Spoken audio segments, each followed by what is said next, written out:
दोस्तों, आज से लाखों साल पहले अफ्रीका का मैदान घने जंगलों से घिरा रहता था।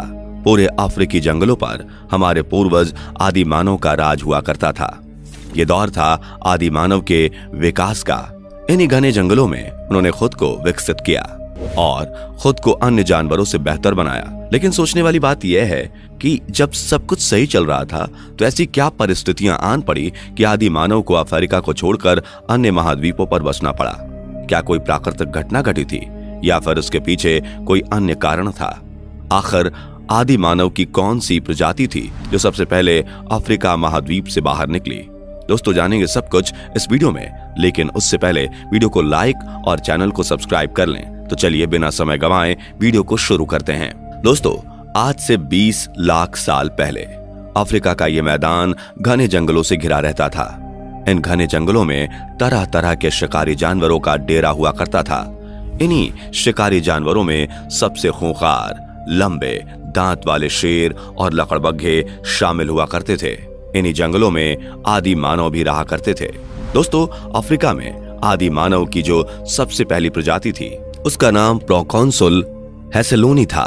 पेड़ों पर रहने वाले ये जीव फल फूल खाकर जीवन बिताते थे। इन जीवों का सतह पर होने वाली घटनाओं से कोई लेना देना नहीं था। ये जीव 4 पैरों पर चला करते थे। इनके ऊपरी और निचले होंठ समान आकार के होते थे।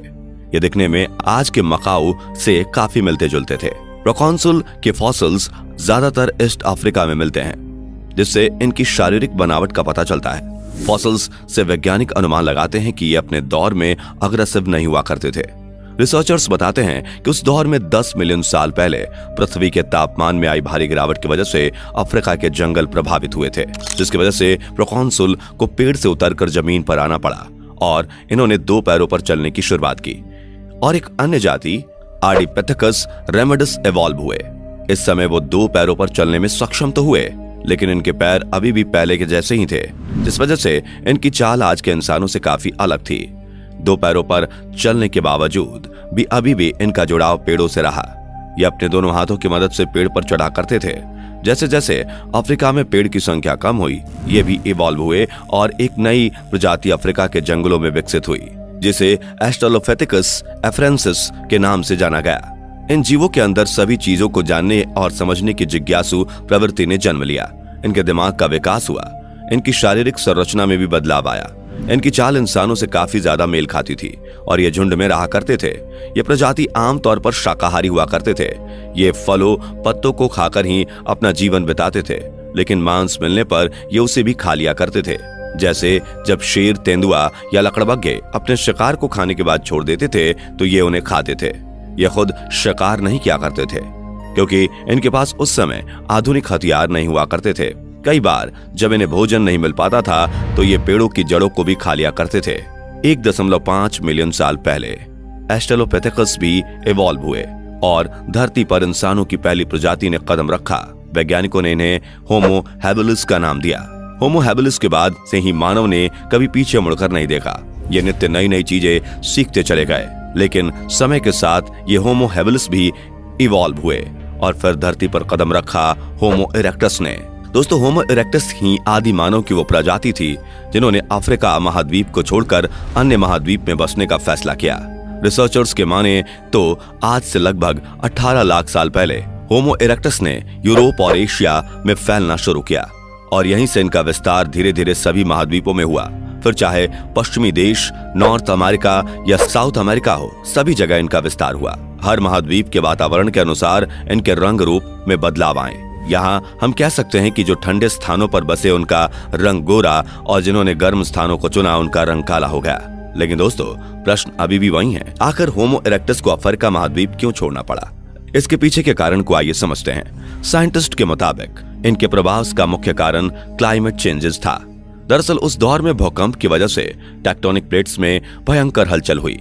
टेक्टोनिक प्लेटों में होने वाली हलचल की वजह से चारों ओर पहाड़ों का निर्माण होता चला गया और इन्हीं पहाड़ों ने मौसमी हवा की दिशा को बदल कर रख दिया।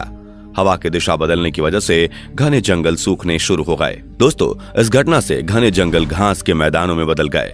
जलवायु के इस परिवर्तन की वजह से हमारे पूर्वज होमो इरेक्टस अफ्रीका महाद्वीप को छोड़कर अन्य महाद्वीपों में बसने के लिए निकल पड़े। इस जलवायु परिवर्तन का प्रभाव महाद्वीप में रहने वाले अन्य जानवरों पर भी पड़ा, जिन्होंने या तो खुद को उस वातावरण में ढाल लिया या फिर विलुप्त हो गए, जबकि वहीं होमो इरेक्टस पलायन करते हुए सभी महाद्वीपों में फैल गए।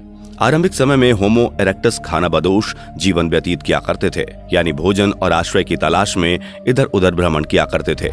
लेकिन धीरे धीरे समय के साथ इनका विकास हुआ और अब ये अपने पूर्वजों के मुकाबले काफी ज्यादा क्रिएटिव और बुद्धिमान हो गए। अब ये पेड़ों पर चढ़ने की कला को भूलकर जमीन पर चलने और दौड़ने में माहिर हो गए। होमो इरेक्टस अपने पूर्वजों के मुकाबले अपनी जरूरतों को पूरा करने में सक्षम हो गए थे, और ये तो आप सभी जानते हैं कि जरूरतें ही नई खोज को जन्म देती हैं। मनुष्य की इस प्रजाति ने आधुनिक मानव बनने में औजारों का बहुत बड़ा योगदान रहा। ईस्ट अफ्रीका में मिले जानवरों की हड्डियों से यह पता चलता है कि इन जानवरों को किसी धारदार हथियार से मारा गया है। रिसर्च में ये बात सामने आई है कि होमो इरेक्टस ने अपने दौर में लकड़ी और पत्थर के हथियार बनाना शुरू कर दिया था। औजारों के दम पर ही मनुष्य ने शिकार करना सीखा, औजारों से औजार बनाना सीखा, और सबसे महत्वपूर्ण, औजारों से अपने से ज्यादा ताकतवर जंगली जानवरों से खुद का बचाव करना सीखा। अगर मनुष्य खुद का बचाव नहीं कर पाता तो उसका हजारों साल से इस धरती पर टिके रहना असंभव था। यानी कि मानव रूप में ये काफी ज्यादा विकसित हो चुके थे और खुद को हर परिस्थिति में ढालना सीख चुके थे।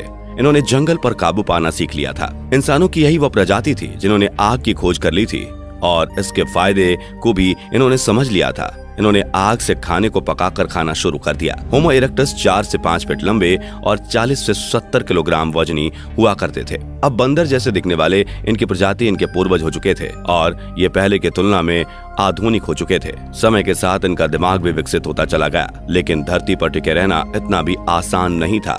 धरती पर जीवन कई कठिनाइयों से भरा पड़ा था, लेकिन इवोल्यूशन की दूसरी प्रजाति होमो हाइडेलबर्जेनेसिस खुद को इसमें ढालने में काबिल थी। यह धरती के पहले इंसानी प्रजाति थी जिनके दिमाग का आकार और वजन आधुनिक इंसान के बराबर था, लेकिन इनकी आंखें, जबड़े और चेहरे अभी भी बड़े थे। लेकिन इस आखिरी चरण में ये लगभग पूरी तरह से विकसित हो चुके थे।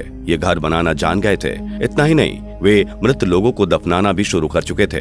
उन्होंने कला की वस्तुओं का निर्माण करना भी शुरू कर लिया था। हम कह सकते हैं कि अब मानव जान चुका था कि धरती पर उसे किस तरह से रहना है और अपना जीवन विकसित करना है, कैसे खुद के लिए भोजन और पानी की व्यवस्था करनी है और किस तरह से खुद का बचाव करना है। यह सभी चीजें ये सीख चुका था। आप ये समझ लीजिए कि यहाँ तक पहुँचने के लिए इंसान इवोल्यूशन के कई मुश्किल भरे पड़ावों से गुजरा। होमो हाइडेलबर्जेनेसिस प्रजाति तक पहुँचने के लिए इंसान की 20 प्रजातियां इवोल्यूशन के पड़ाव से गुजरी थीं।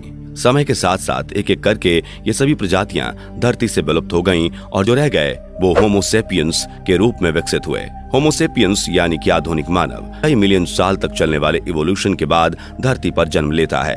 इनका ब्रेन का साइज पहले से बहुत ज्यादा विकसित था। ये काफी ज्यादा क्रिएटिव थे। ये एकमात्र ऐसे प्रजाति हैं जिसने अपनी जिंदगी को आसान बनाने के लिए हर वो चीज डेवलप कर ली जिसकी जरूरत महसूस हुई। इन्होंने लगातार अपने विकास पर काम किया और आज आप देख सकते हैं कि हम कहाँ हैं। लेकिन दोस्तों, आपको ये बात समझ लेनी चाहिए कि सीखने का यह सिलसिला अभी खत्म नहीं हुआ है और ना ही कभी खत्म होगा। अगर हमें अपनी सिविलाइजेशन को आगे भी कायम रखना है तो हमें खुद को हर परिस्थिति का सामना करने के लिए तैयार करना होगा।